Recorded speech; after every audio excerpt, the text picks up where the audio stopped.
Welcome back. All right, so at this time of year, there's a lot of talk about contracts. Rightfully so. July the 1st, of course, free agent frenzy, all that fun stuff. Over $1 billion in contracts given out on that first day.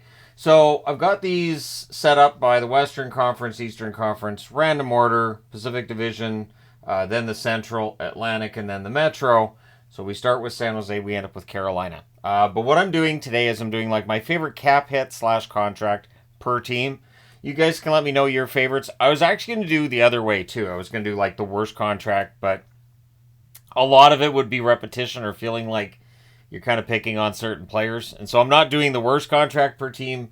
I have done that before. I may do one where I do like maybe the top 10 worst contracts in the league, but again, it gets pretty negative at that point, and then it just turns into a lot of. Anyways, that being said, I'm going to look at the cap hits / contracts I like the best. One per team. I'm wearing Tampa Bay because they were one of a few teams that I couldn't find a bad contract with. Like, you can find contracts that are fair market value, or you can find contracts like Colorado, Nashville also were teams that don't really have expensive contracts. People always talk about, oh, it's the taxes, it's this, it's that. In reality, smart GMs figure it out. So, we're going to start things off with San Jose. And in San Jose, to me, the best cap hit, the biggest bargain, has to be Zetterlund. Zetterlund makes it's a $1.45 million cap hit until 2025. He is a restricted free agent next summer. But for what San Jose got out of Zetterlund this year, I think that's very fair. So, yeah, Zetterlund for me is the pick with San Jose. So now that we've got that all figured out, we'll move on to the LA Kings. With the Kings, I kind of did a bit of a double take just because it feels like for Kempe, I should put the M for million there, shouldn't I? $5.5 million cap hit for Kempe till 2026. He is an unrestricted free agent then, but considering he can score 40 goals for you, $5.5 million is a very reasonable cap hit. And that's the thing, like as time goes by, contracts become more and more of a bargain. Kempe is going to cash in the summer of 2026. For Vancouver, there really wasn't a question for me. It had to be Quinn Hughes. For Hughes, $7.85 million until 2027. I think that's backwards, 7.85. Then I said 7.85, and then I wrote 7.58. This is what happens. But yeah, Quinn Hughes at $7.85 million. He just won the Calder.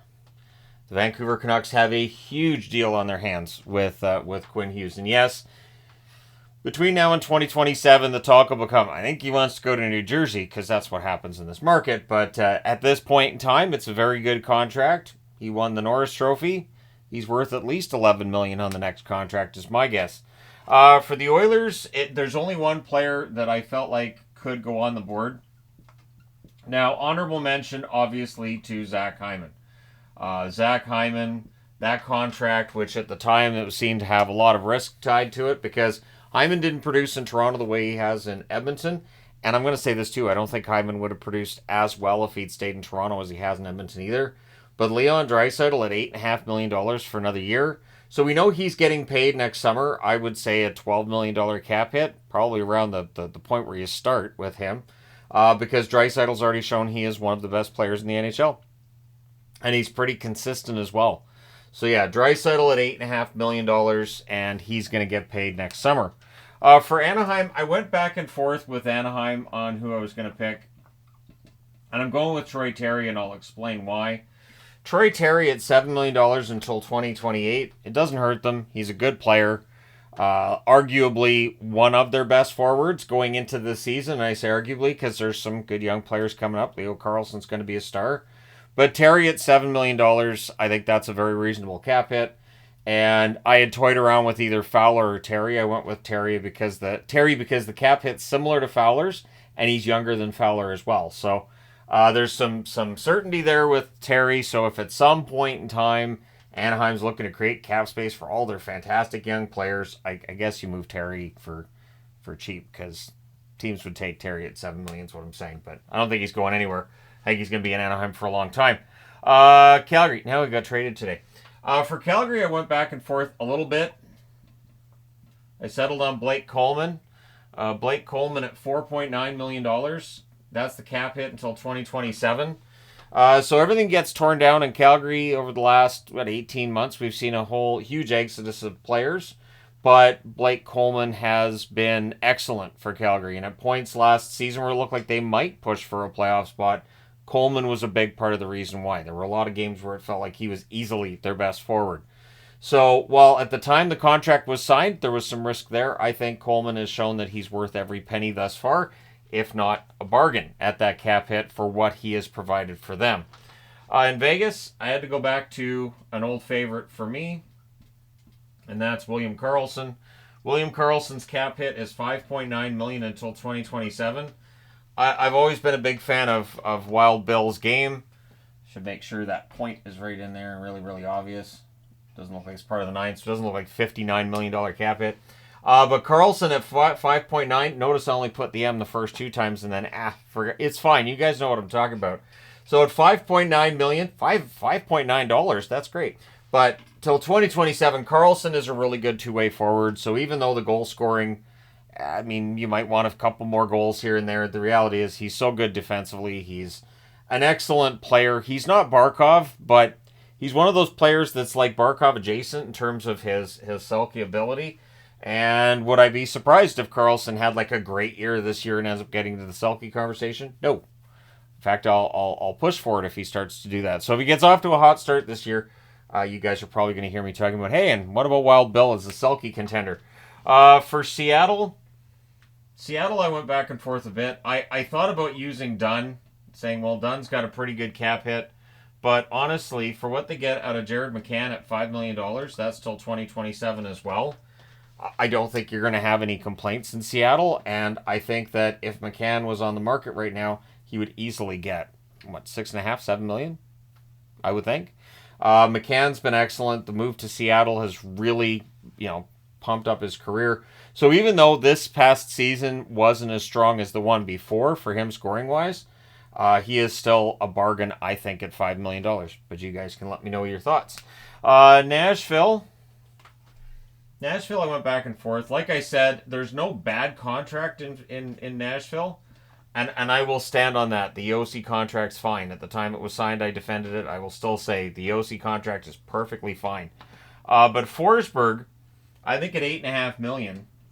So it's not just that it's $8.5 million. It's the fact they have that cost certainty for 6 more years till 2030. So you have your one of your absolute core pieces there, and I say one of because look at that forward group right now in Nashville. That's going to be ridiculous. But Forsberg at $8.5 million, I have no problem with that whatsoever. I think that is an excellent contract. It's going to age very, very well. Again, as the salary cap keeps going up, that's just going to become more and more of a bargain. The Minnesota Wild, more of a veteran presence here. Zuccarello at $4.125 million until 2026. I think having a winger for Kaprizov at $4 million, that's a bargain. And I considered putting Kaprizov on the board, to be honest. I think Kaprizov at $9 million.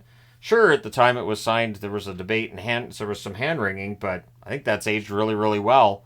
But Zuccarello at $4.125 million, I can't even make an argument for how that might be an overpayment. It might be market value considering his age right now, but yeah, I think that's a pretty good contract. Minnesota has some iffy contracts. That's not one of them.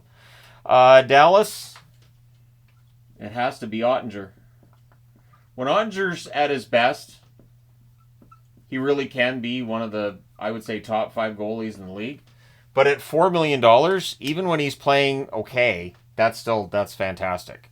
It's 1 more year at $4 million. He's a restricted free agent next summer.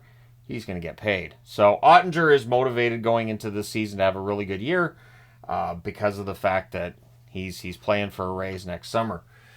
So don't be surprised when that raise takes place. But yeah, for me, Dallas is the absolute. I don't see how I could go against Ottinger on Dallas. I could try to argue somebody else, but why? Like, I thought about Robertson, I thought about Haskin, and I'm like, nah, Ottinger's the biggest bargain there. For Colorado, again, a team that I don't feel like has a bad contract, I'm going with Makar, because Makar at $9 million, that's a good cap hit. It's until 2027. considering what Cale Makar can do, and I saw people saying, "Oh, he didn't have as good a year this year, and he's not as solid as like." Yeah, and even in a down year, Makar's fantastic. So he should be in the 10 million plus range when we get to 2027. I don't know where the salary cap's going to be in 2027, but that 9 million for Makar just looks better every year. So I had to put that one up. Now, with bad contracts, there are people who are going to say, well, what about Nichushkin? Considering his production, Nichushkin's contract is just fine. Now, the off-ice stuff and all the other stuff that goes with that, I don't know if that means it's a bad contract, because I don't think that's how that works. But at any rate, I couldn't put Nichushkin as a bad contract. That's why I'm saying, like, I don't think Colorado has a bad contract. Chicago. Chicago was tricky because I do not count entry-level contracts. To me, an entry-level contract isn't something you can go, well, this is a bargain, because it's baked into the CBA that it kind of has to be. Even if a guy on his entry-level contract doesn't play very well, it's still a bargain. You can still write the whole thing off. But Vlasic's extension, I'm going to just say, I think this is going to age very, very well. Alex Vlasic until 2030 at a $4.6 million cap hit. Chicago's building a towering defense, and I think Vlasic is going to be a huge part of that. We saw great strides from him in this past season. I thought Crevier played really well too. And yeah, the future's pretty bright for Chicago right now. Vlasic, I think, can be a big part of that. For St. Louis was not an easy one either. St. Louis, I had to go back and forth on a few. I'm going with one here people may very well disagree with me with.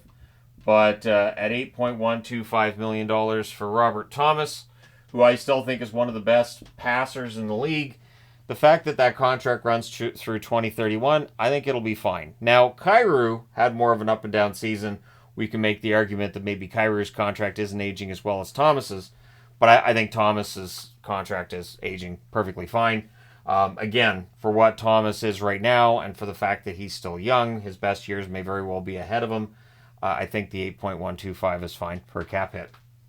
Winnipeg, there were a few in Winnipeg, to be honest, but man, Josh Morrissey.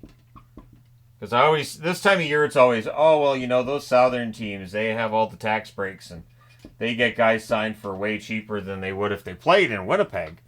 And just using Winnipeg as an example. Josh Morrissey's $6.25 million cap hit is a huge bargain, and that's until 2028. So that kind of certainty with your best player on the blue line, kind of nice to have. And so the Winnipeg Jets, I think Morrissey's contract has to be considered their best, although Ehlers at $6 million is a very good contract as well. I can't get past Morrissey. I can't. Plus, Ehlers' contract runs out this coming summer, so I went with Morrissey. For Utah, they get this one via the fact that the Coyotes move here and this contract comes with them. But $7.15 million for Keller is a very good cap hit. That's until 2028. And yes, I do remember when Keller signed that contract saying this is risky, isn't it?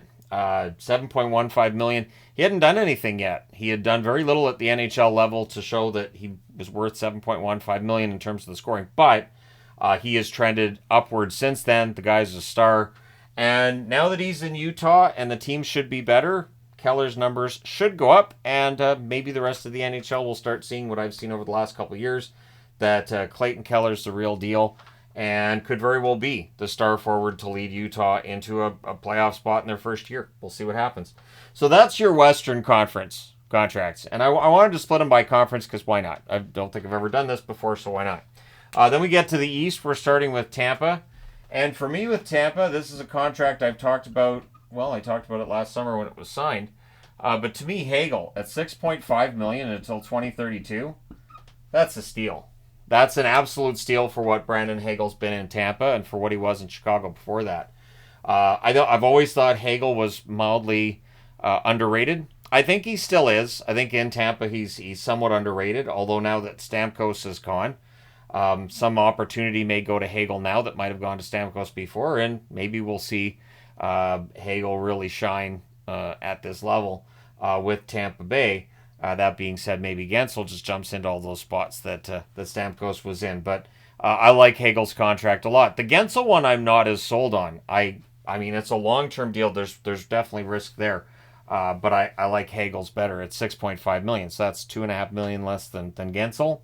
I think that's a huge bargain with Hagel. But again, that's just me. You guys can let me know your thoughts. For Ottawa, Drake Batherson. Again, contracts very often age better than we think they will at the time they're signed. And until 2027, Batherson gets a cap hit of $4.975 million from Ottawa. That's team friendly, in my opinion. Batherson's a good top six forward, and again, as Ottawa gets better, his numbers should get better too. I like that contract a lot. And there were a couple with Ottawa I looked at. I still think the Stutzla one's going to end up being a bargain too, but I'm going with Batherson. For Montreal, Montreal's not easy because I don't know that I look at any of their contracts and say that's a huge bargain, but Mike Matheson's, yes. $4.875 million cap hit for 2 more years. And when you look at the offensive numbers Matheson put up this season, if he can replicate that next year, again, that's an absolutely huge bargain. Defensively, sure, it's more of a misadventure with him, but I mean, at this point in time in his career, for Matheson to be putting up career high numbers offensively is impressive. And again, the cap hit's below $5 million for Matheson. Yeah, that's not bad. For Detroit, I'm going with basically one that I think is team friendly by design, and that's that Patrick Kane only takes a $4 million contract for this season.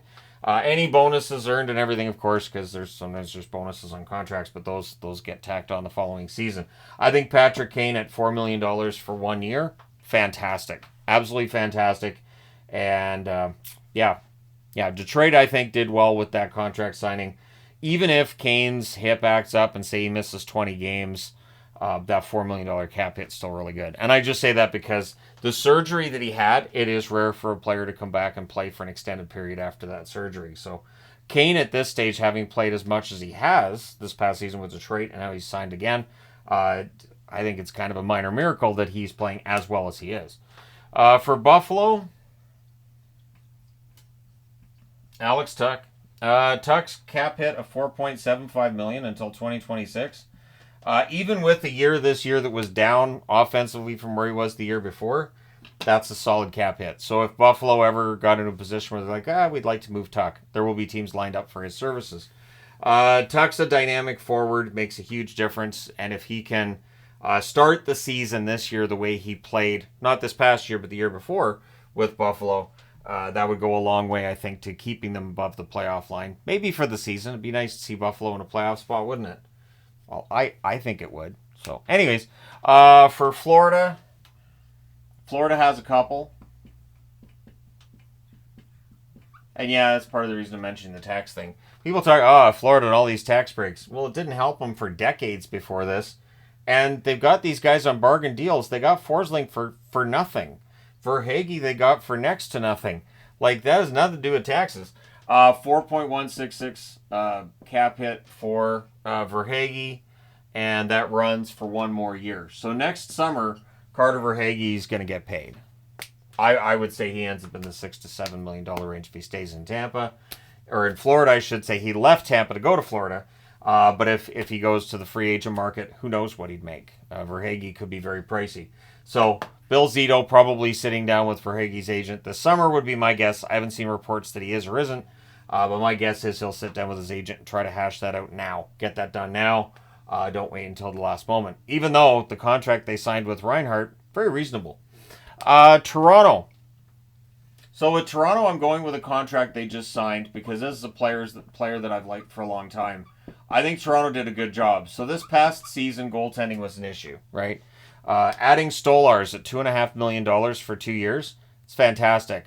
Woll's going to be the starter. Woll's on the final year of a contract that pays him pretty cheap, and then he's got the 3-year extension kicking in after that.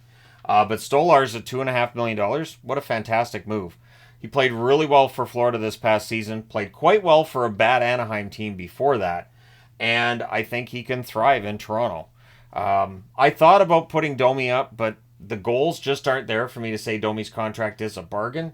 And this is where when I was thinking about, well, maybe I could talk about a bad contract for a team, and then I was like, well, then we're going to get into Tavares and Marner, and Then when I'm talking about the Canucks, it's going to be, oh, Patterson. So we'll just talk about the happy part of things and contracts we like. And so Stolarz is my pick for Toronto. You guys can let me know your pick for the Toronto Maple Leafs. Boston. So this is another contract that's expiring. This is a very team-friendly deal. It feels like things have changed in Boston just a little bit. So we'll see if Marchand takes a team-friendly deal. And I say changed a little bit because I don't know if Pasternak's cap hit this year is team-friendly or Pasternak-friendly. And I don't mind. Pasternak's easily their best forward. But again, it does feel like Boston players took markedly less than they would get on the market. And with the Pasternak deal, not necessarily that much more. Is McAvoy worth more than he would be on the market? Or is he paid less than he would make on the market? Marchand, $6.125 million cap hit for another season. That's a huge bargain for the team captain. Still one of their offensive leaders. I think Marchand's contract is fantastic. But if he came in asking for, say, 2 years at $8 million per, I don't know how Boston would necessarily turn that down. And I say 2 years only because at this point, Marchand's contract is not going to be a long one. He's just at this point in stage, into his mid-30s, so we're probably looking at a 2 or 3 year extension. I can't see the cap hit going down. I just can't see a situation where it goes down because that's a huge bargain. The Islanders. So now we move into the final division here. And for the Islanders, I'm going with a player who had quite the season. So Sorokin struggled. Varlamov did not. So his $2.75 million cap hit until 2027, that really came in handy to save their bacon. So the New York Islanders, and we talk about Lou Lamoriello and the contracts he signs and the players that he likes or he doesn't like, but Varlamov has been a bargain on that contract so far. And so there's 3 more years left on that deal. For Pittsburgh,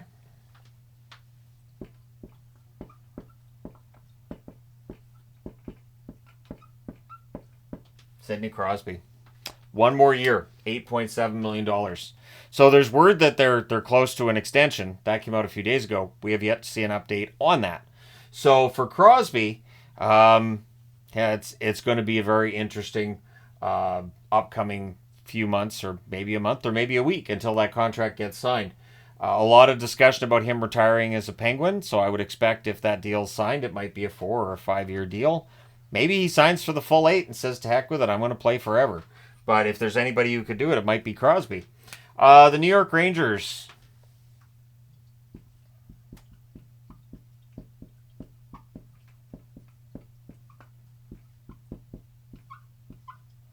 Shesterkin at a $5.166 million cap hit. That's for 1 more year. A lot of discussion about him maybe looking for $12 million and up. Is he worth it? He might be. He may very well be a goaltender that's worth more money than what Florida's costing themselves with Bobrovsky. Igor is one of the most talented players in the league, much less a goaltender. At a cap hit of below $5.2 million, that's a steal. That's an absolute steal. And again, this is why general managers are signing these contracts now, which people look at and say, there's not enough data here. It's a very small sample size. But when it hits, it's a huge bargain. And then you can take the money you save there and fill out the rest of your roster. And you can sell people on the idea that, hey, this team's a contender. And those bargain contracts help get you there. Philadelphia, a team with some iffy contracts here and there. But I can't find any fault with Konechny's. Another player who's going to get paid this coming summer. So in a way, this is also kind of like a preview of what the free agent market for 2025 could look like. You can see there's a lot of big names that are on expiring contracts right now. So don't get excited. Between now and next June, a lot of them are going to get extended. A lot of them are going to get signed. But Konechny at $5.5 million, that's a bargain. I would think Konechny would make, what, with some of the other cap hits, what, $8 million? $8 million would be the cap hit for Konechny next year, probably. Somewhere in that range. So 5.5 is a fantastic deal for the Flyers. In Washington, when they signed Charlie Lindgren, I don't think they expected to use him as much as they did this season. And certainly at a $1.1 million cap hit, they weren't expecting what they got out of him. He outperformed Darcy Kemper. Kemper's out of town now. And it's Lindgren and Thompson. I think Lindgren's contract's a huge bargain. And I'm including Logan Thompson in there. Logan Thompson's contract's a bargain too. It's not entry level. It's below $1 million. So you want to make it Thompson, you can. If you want to make it Lindgren, you can. Either or works just fine. This is a team that definitely knows how to make the cap work with goaltenders in general. And so, yeah, they're showing that right now with Lindgren and Thompson. In Columbus, even though the Thompson contract's one they got from Vegas. In Columbus, it has to be Boone Jenner. And when Jenner signed the extension, we knew it was team friendly. But at $3.75 million until 2026, that's a huge bargain. Even when Jenner's not playing up to his usual level, that's still a great bargain for the Columbus Blue Jackets. So I like the Jenner contract quite a bit. Again, if you look around the board, you can see where some of these cap hits are ridiculously cheap. And some are just team friendly, but I think with Jenner's, it's a pretty good deal. For New Jersey, another contract that was signed based on what the player was going to do, and it worked. Because I remember, and I've pointed people to the video I did on it, when Jack Hughes signed his extension with New Jersey, all of the comments were, they're giving $8 million a year to this kid. He hasn't proven anything yet. Oh, he got off to a good start to the season. Good for him. He's proven nothing. You can't give the guy this kind of term and this kind of money. And the reality is that's how GMs work now. That's how the NHL works now. That yes, if a player who is highly thought of has a really strong October through December, you'd better pay him because their asking price is only going to go up. So Jack Hughes at $8 million a season. He's number 4 right now in the odds-on favorites to win the Hart Trophy. That's pretty good. So at $8 million, yeah, that's not too bad at all. That's going to go up when we reach 2030. We got 6 more years till that happens. So we end off with Carolina, a fan base that has watched as a lot of guys have left, but one veteran that's still there is Jordan Staal. $2.9 million cap hit until 2027. And one thing with Jordan Staal is, even if he scores, say, 2 goals this season, that's a bargain contract because defensively, he is one of the best two-way forwards in the game. And so even when that one way of offense is out, that defense is so strong, it's so good, he's going to get Selke consideration. So Jordan Staal, to me, is the biggest bargain contract with Carolina. I thought about Slavin, but the fact that contract runs, it kicks in next summer and it's 8 years, there's still some risk to that too. Even though it is a very decent cap hit for Slavin. I'm not going to argue it's a bad cap hit, but I went with Staal instead. So let me know your thoughts in the comment section below as always. Don't forget to hit like and subscribe if you haven't done so already. And hey, thank you guys so much for all your support. I will talk to you again soon.